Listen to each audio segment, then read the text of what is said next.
بسم اللہ الرحمن الرحیم۔ تمہارے قدم ثابت قدم ہونے کے بعد میں پھسل جائیں گے اور تم کو اس کی برائی لاحق ہوگی، تذوق السوء، اور برائی یعنی اس کا عذاب چکھو گے جو تم نے اللہ کے راستے سے روکا۔ دیکھو آ گیا دوسرے دیکھیں گے مسلمان جو ہے تو کیا کرتا ہے، اسی لیے دنیا میں آج جو لوگ ہیں اسلام سے متنفر اہل اسلام کے احوال کو دیکھ کر، ورنہ نفس اسلام کو دیکھ کر وہ قریب ہو رہے ہیں۔ یہ دنیا کا بڑا عجیب حال ہو چکا ہے کہ اسلام کا فلسفہ کتابوں میں جمع ہو گیا ہے۔ پہلے ایسا تھا کہ اسلام کا فلسفہ شخصیات میں نظر آتا تھا۔ عبداللہ، اسلام شخصیات میں نظر آتا تھا، اب کتابوں میں جمع ہو گیا۔ جیسے دوسرے علوم اور فنون ہیں، ایسا یہ بھی ایک فلسفہ ہے۔ اس لیے جب روس کے اندر وہ سیاسی پناہ حاصل کر کے مولانا عبید اللہ سندھی جب وہاں پر گئے تھے، روس کا اس وقت جاؤ جلال تھا، دنیا کے اندر وہ کمیونزم کو پھیلانا چاہ رہا تھا، اور کمیونزم کا بانی وہاں کا صدر تھا جس نے کمیونزم کو ایجاد کیا تھا۔ کیا کہ تمام کماؤ، تمام کوشش کرو، حکومت کھانا پینا دیں گی، کوئی غریب نہیں، کوئی مالدار نہیں، ہر ایک کو کام کرنا ہے۔ یہ انہوں نے ترقی کی خلافت تلاش کی تھی، تو انہوں نے ان کے سامنے، حالانکہ سرکاری مہمان تھے، یہاں انگریزوں کا غلبہ تھا تو انہوں نے سیاسی پناہ وہاں پر لی تھی، کابل سے وہاں پر گئے تھے، تو انہوں نے اس کا جو سب سے پہلا بانی تھا، کیا نام تھا عبداللہ تھا، اسی کے مہمان بنے اور اس پر اسلام کی دعوت دی۔ یہ مسلمان حقیقت کو واضح کیے بغیر کہیں نہیں رہا۔ حالانکہ سیاسی وہ اگر پکڑ کر دے تھے تو انگریزوں کو یہاں کالا پانی میں ڈال دیتے تھے، وہاں شیخ الہند کے ساتھ، شیخ الہند ادھر تھے اور یہ جہادی ادھر چلے گئے تھے۔ تو انہوں نے، اس نے کہا کہ ہاں بات تو بالکل صحیح ہے، اسلام اور اسلام کی تعلیمات، لیکن آخر میں ایک بات کہا، حضرت مولانا صاحب یہ تو آپ نے جتنا مجھ کو بتلایا اور کہا ہے یہ اسلام کا فلسفہ ہے۔ کیا ہے؟ اسلام کا فلسفہ ہے، یہ کتابوں میں ہے، اس کا ماڈل مجھے بتلائیے کہ یہ ہے اسلام اور یہ ہے مسلمان۔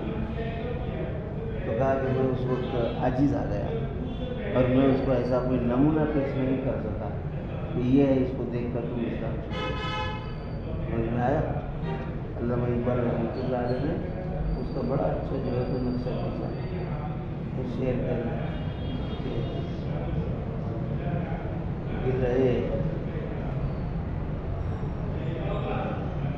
گلا جو حرم کو اہل حرم سے ہے، کسی بت کا دیر میں اگر بیاں کروں تو صنم بھی کہیں گے ہری ہری۔ گلا جو حرم کو اہل حرم سے ہے، اگر کسی صنم کا دیر میں بیاں کروں تو بت بھی کہے گا ہری ہری۔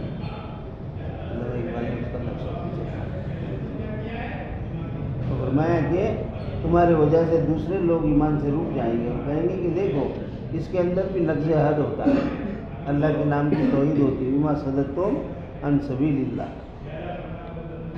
ولا تشتروا بعہد اللہ ثمنا قلیلا، اور تم اللہ تعالیٰ کے، یہ پہلے بھی اس کا کئی مرتبہ ذکر آ چکا، قسم کھا کر دنیا کے یسیر معاوضے کو جو ہے تو مت خریدو، جو کچھ اللہ کے نزدیک ہے ثواب تمہارے لیے بہتر ہے اگر تم جانتے ہو، اور تمہارے نزدیک جو ہے وہ ختم ہو جائے گا، ما عندکم ینفد، فنا ہو جائے، ہونے والا ہے، اور اللہ کے نزدیک ہے وہ باقی ہے، اور ضرور بھی ضرور وَلَنَجْزِيَنَّ الَّذِينَ صَبَرُوا، صبر کیا جنہوں نے، ہم ان کو ان کے بہترین اعمال کا اجر عطا فرمائیں گے۔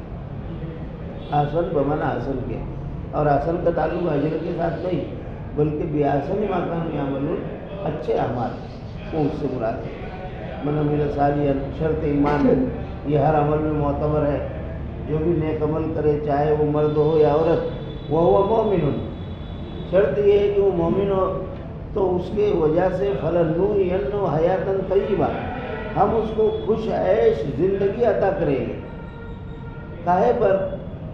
عامل صالحا پر، وَهُوَ مُؤْمِنٌ، ایمان کی شرط کے ساتھ اگر نیک اعمال کرے تو ہم اس کو خوشحال زندگی عطا کرتے ہیں۔ حیات طیبہ کس کو کہتے ہیں؟ بعض مفسرین جس میں صاحب کتاب بھی ہیں انہوں نے فرمایا حیات الجنہ، اور دوسرا یہ ہے حیات الجنہ تو ہوگی ہی وہاں جانے کے بعد، لیکن حیات طیبہ دنیا کے اندر کیا ہوگا؟ فرمایا قناعت، کفاف، جتنا اللہ کی طرف سے ملا اتنے پر جو ہے تو قناعت کرنا، یا رزق حلال کا کوئی ذریعہ اللہ اس کو پیدا کر دیتے ہیں، اس کو کہتے ہیں حیات طیبہ۔ سمجھ میں آیا؟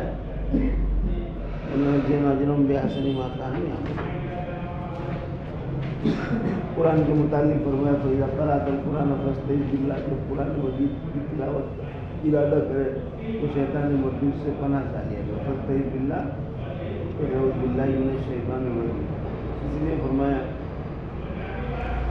تلاوت جو ہے تو قرآن مجید کی اللہ کا کلام ہے، سب سے اعلیٰ چیز ہے، شیطان کو تلاوت کرنے نہیں دیتا ہے تو اس سے پناہ چالے، اور اعوذ باللہ کے پڑھنے سے اس سے پناہ حاصل ہو جاتی ہے۔ حضور صلی اللہ علیہ وسلم نے خود فرمایا فاستعذ باللہ، اور اللہ تعالیٰ بھی فرماتے فاستعذ باللہ، کیوں؟ لیس لہ سلطان علی الذین آمنوا، اس لیے کہ شیطان کو ایمان والوں پر غلبہ نہیں ہوتا ہے، لیکن دور دور سے وہ صرف ٹارچ مارتا ہے، ایک دم غلبہ ایسا کہ وہ شیطان کے پورے قابو میں آ جائے ایمان کی وجہ سے، اور اللہ پر توکل، اعتماد اور تلاوت قرآن، ان تین کی وجہ سے شیطان کا غلبہ نہیں ہوتا۔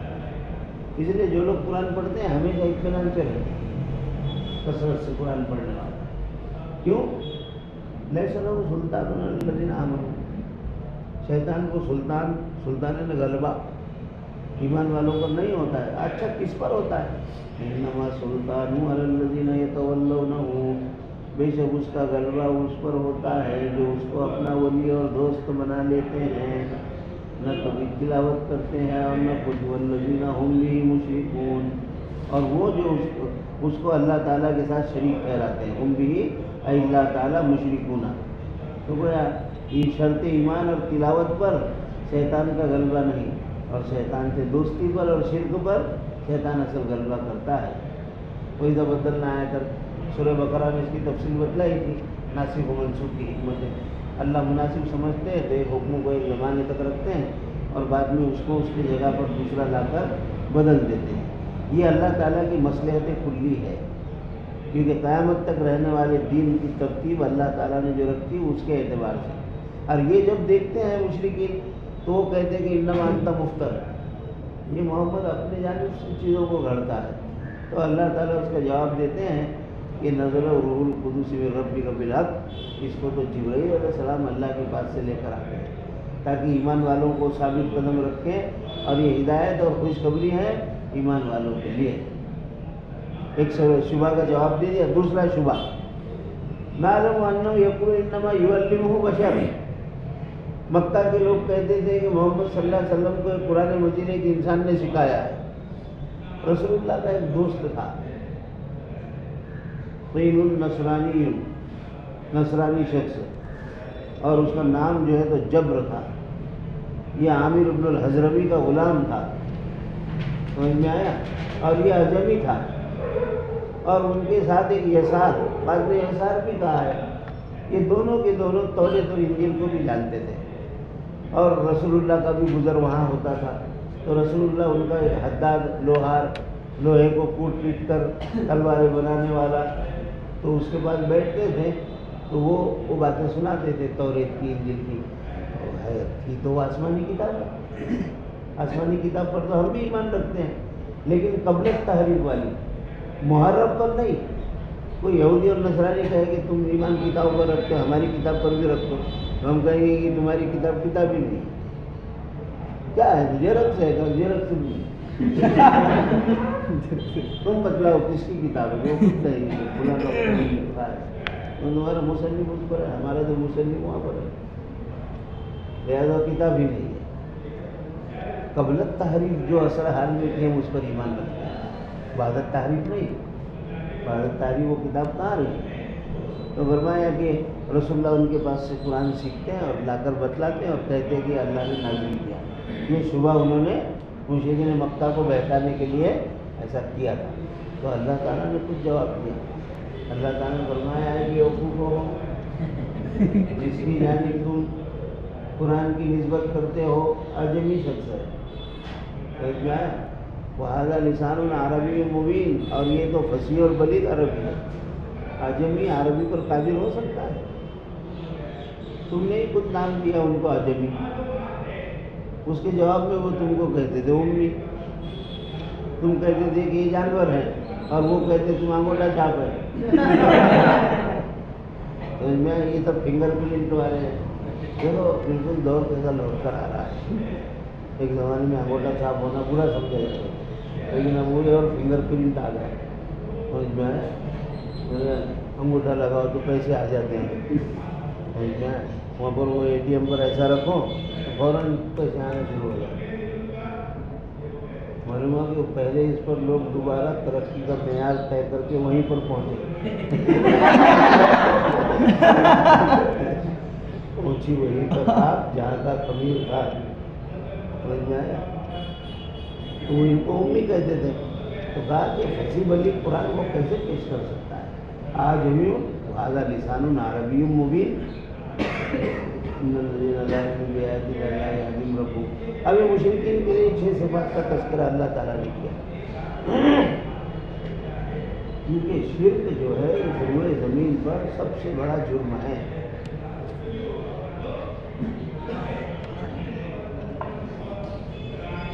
قرآن کی اصطلاح میں اللہ تعالیٰ نے شرک کو خسارہ اور خاسرون سے یاد کیا. اور خسارہ کس کو کہتے ہیں؟ ایسی تجارت کو جس میں نفع کے ساتھ راس المال بھی برباد ہو گیا، میں نے کچھ ہی نہیں رہا.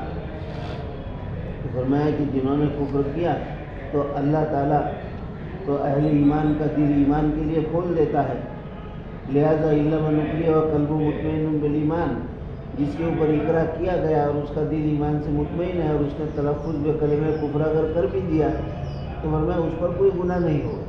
لیکن ولیکن من شرح بالکفر صدرن، اور جس کو کفر کا سر صدر ہو گیا، یعنی اس نے اپنے نفس کی اتباع کے ساتھ دل اور جان سے کفریہ کلمات کہے تو وہ تو پکا کافر ہے. اور میں ان کو 6 طریقے کی مصیبتیں ہوگی. سب سے پہلی فعلیہم غضب من اللہ، ان کے اوپر اللہ تعالیٰ کا غضب ہوگا. سمجھ میں آیا؟ دنیا کے اندر. دوسرا ولہم عذاب عظیم، ان کو بہت بڑا عذاب، یہ وعید شدید ہے ان کے لیے آخرت میں. تیسرا اس وجہ سے ذالک بأنہم مستحب الحیات الدنیا علی الآخرہ، کیونکہ انہوں نے دنیاوی زندگی کو آخرت کی زندگی پر ترجیح دی. اور دنیا کے اوپر دنیا کو آخرت پر ترجیح دینا یہ احمقانہ عمل ہے. کیوں کہ آخرت دائمی ہے اور دنیا فانی ہے، اور اس نے فانی کو باقی پر ترجیح دی اس وجہ سے. چوتھا ان اللہ لا یہدی القوم الکافرین، کہ اللہ تعالیٰ ان کافرین کو صحیح راہ نہیں دکھلائے گا. اور پانچواں اولئک الذین طبع اللہ علی قلوبہم، اللہ نے ان کے دلوں کو، کانوں کو اور اسی طرح قوت بینہ سب پر مہر لگا دی. اور چھٹا واولئک هم الغافلون، اور یہ لوگ ہیں غافل حقیقتاً. لا جرم انہم فی الآخرۃ هم الخاسرون، اور یقیناً قیامت کے دن یہ لوگ خسارہ اٹھانے والے رہیں گے. کیوں؟ من شرح بالکفر صدرن، کیونکہ انہوں نے اپنی پوری سچائی کے ساتھ اور انہوں نے اپنے شرح صدر کے ساتھ کفر کو قبول کر لیا. اور پھر اہل ایمان کی فضیلت بیان کر دی. جن لوگوں نے جہاد کیا اور صبر کیا، اور صبر اور جہاد کے بعد ہاجروا من بعد ما فتنوا ثم جاہدوا وصبروا ان ربک من بعدها لغفور رحیم. تو میں اللہ تعالیٰ ان کے لیے معاف کرنے والا ہے. یوم تأتی کل نفس تجادل عن نفسها، قیامت کے دن کی اور نافی کو بیان فرمایا. قیامت کا دن کیسا ہوگا؟ تجادل عن نفسها، کل نفس تجادل عن نفسها، کہ ہر شخص اپنے آپ ہی کا مجادلہ کرے گا. اپنے آپ سے جھگڑنے کا کیا معنی؟ فرمایا اس کو ایسے انداز میں بیان کیا، معنی یہ ہے کہ بس قیامت میں ہر نفس کو اپنی ہی پڑی ہو، دوسرے کسی کی نہیں، نہ رشتے دار کی اور نہ قریب کی، نہ دور کی، نہ والدین کی اور نہ چھوٹوں کی اور نہ بڑوں کی. تجادل عن نفسها، اپنے ہی نفس کے ساتھ وہ مقاسمہ کرے گا، غیر کا اسے ذرا بھی وہم نہیں ہوگا، اور ہر نفس کو پورا پورا بدلہ دیا جائے گا جو کچھ کہ اس نے اعمال کیے، ہم لا یظلمون، اور ان پر ظلم نہیں کیا جائے گا، کچھ کمی اور زیادتی بھی نہیں کی جائے گی۔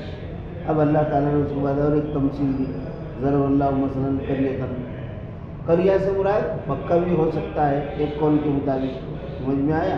مشہور مفسرین کے درمیان یہ ہے کہ قریہ سے مراد جو ہے تو مکہ ہے، اور اگر مدینہ بھی ہو سکتا ہے، سمجھ میں آیا؟